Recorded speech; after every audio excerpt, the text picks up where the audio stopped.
আমরা জুলাই বিপ্লবের পরে আমরা বলছি নতুন রাজনীতি বিনির্মাণ করতে চাই, যে রাজনীতি হবে শিক্ষার্থীদের জন্য, যে রাজনীতি হবে ইনসাফের, যে রাজনীতি হবে আইডিয়ার।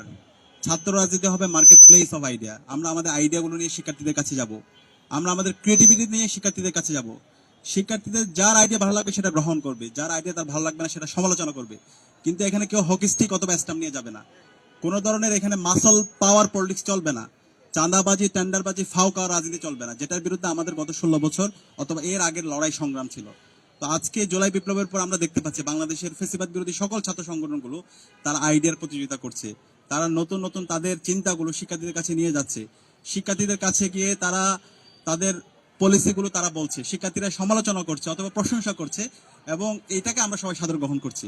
এবং তারই অংশ হিসাবে আমরা আজকে ছাত্র অধিকার পরিষদ ঢাকা বিশ্ববিদ্যালয় শাখা যে পিটা উৎসব আয়োজন করেছে, আমরা ঢাকা বিশ্ববিদ্যালয় কেন্দ্রীয় ছাত্র সংসদ এবং ঢাকা বিশ্ববিদ্যালয়ের শিক্ষার্থীদের পক্ষ থেকে সবাইকে ধন্যবাদ জানাচ্ছি। আমরা আশা রাখবো এই ধরনের ধারা অব্যাহত থাকবে, এবং হাসান মামুন ভাই যে প্রত্যাশা ব্যক্ত করেছেন, ইনশাআল্লাহ আমরা ঢাকা বিশ্ববিদ্যালয় কেন্দ্রীয় ছাত্র সংসদের পক্ষ থেকে বড় একটি পিটা উৎসব আয়োজন করব, এবং সকল ছাত্র সংগঠন, বিশ্ববিদ্যালয়ের যত স্টেক হোল্ডার আছে এবং বাংলাদেশের রাজনৈতিক দল সবাইকে আমরা এখানে আহ্বান করব, সিভিল সোসাইটি থেকে শুরু করে সবাইকে।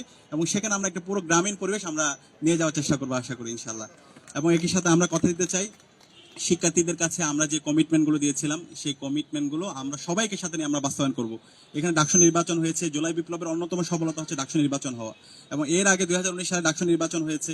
ডাকসু নির্বাচনে ভিপি নুরুল হক নুরভাই নির্বাচিত হয়েছিলেন।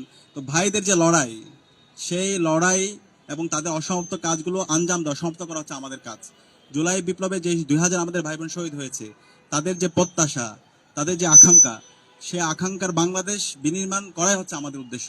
সুতরাং এই আমাদের দীর্ঘদিনের যে লেগাসি, আমাদের শহীদদের লেগাসি, এবং দীর্ঘদিন ধরে ক্যাম্পাসে যারা অ্যাক্টিভিজম করেছেন তাদের যে লেগাসি, সেই লেগাসি বাস্তবায়ন করার আগ পর্যন্ত আমরা থামবো না। আমরা সবাইকে নিয়ে একসাথে আমাদের লড়াই সংগ্রাম জারি রাখবো। এবং জুলাই বিপ্লবের পরে যে ডাকসু নির্বাচন হয়েছে, এখানে আমরা যারা নির্বাচন করেছি সবাই আমরা জুলাই সহযোদ্ধা। এখানে কেউ হারে অথবা জিতে না, আমরা সবাই জিতে গিয়েছি। তো সবাইকে নিয়ে একসাথে কাজ করা, সবাইকে নিয়ে একসাথে একটি স্বপ্নের বাংলাদেশ বিনির্মাণ করা, এবং স্বপ্নের ঢাকা বিশ্ববিদ্যালয় ক্যাম্পাস বিনির্মাণ করা, একটি চমৎকার গণতান্ত্রিক পরিবেশ নিশ্চিত করা, এবং এই চমৎকার গণতান্ত্রিক পরিবেশটার একটা সাস্টেনেবল পজিশনে নিয়ে যাওয়া, সেটা হচ্ছে আমাদের মূল উদ্দেশ্য। এবং আমরা আশা রাখছি আমরা সবাইকে সাথে নিয়ে সেটা আমরা পারবো ইনশাল্লাহ।